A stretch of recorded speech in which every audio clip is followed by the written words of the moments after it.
Terhitung sejak Senin 23 Oktober 2017, bus antar kota antar provinsi tidak lagi diizinkan beroperasi di Terminal Ubung. Petugas kepolisian dari Polresta Denpasar akan menindak tegas bagi bus yang melanggar aturan.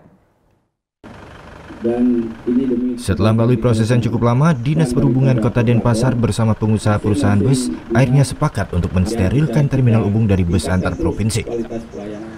Terhitung sejak Senin 23 Oktober 2017, bus antar kota antar provinsi tidak lagi diizinkan beroperasi di Terminal Ubung Denpasar, baik menurunkan maupun menaikkan penumpang.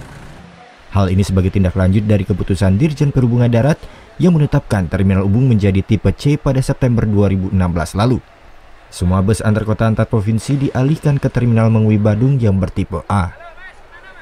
Konektivitas antara Mengwi dengan Denpasar, ada sarana kita, ada angkutan sewa, ada juga angkutan taksi yang ada, sehingga semua ini bersinergi sehingga terhadap kebutuhan. Bahkan tadi juga disampaikan oleh Pak Kadis Provinsi dan Kota bahwa jumlah sarana yang ada itu cukup, lebih dari cukup bahkan. Sementara pihak kepolisian dari Polresta Denpasar sudah siap membantu menindak bus akap yang beroperasi di Terminal Ubung. Kami dari lalu lintas sudah menyiapkan berupa tilang. Apabila terjadi pelanggaran otomatis tilang. Karena ini kan pelanggaran, bukan pidana. Sementara pidananya rekan-rekan dari tertutup mencari. Mungkin ada apa unsur pidana yang di dalam, tetapi pelanggaran yang kita kedepankan. Dengan status Terminal Ubung yang kini turun dari tipe B ke tipe C, maka kendaraan yang boleh beroperasi di Terminal Ubung hanya angkutan pedesaan dan perkotaan.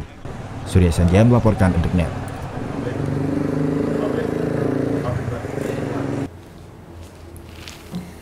Udah selesai kan nontonnya? Nah, jadi jangan lupa buat like, komen, dan subscribe ya.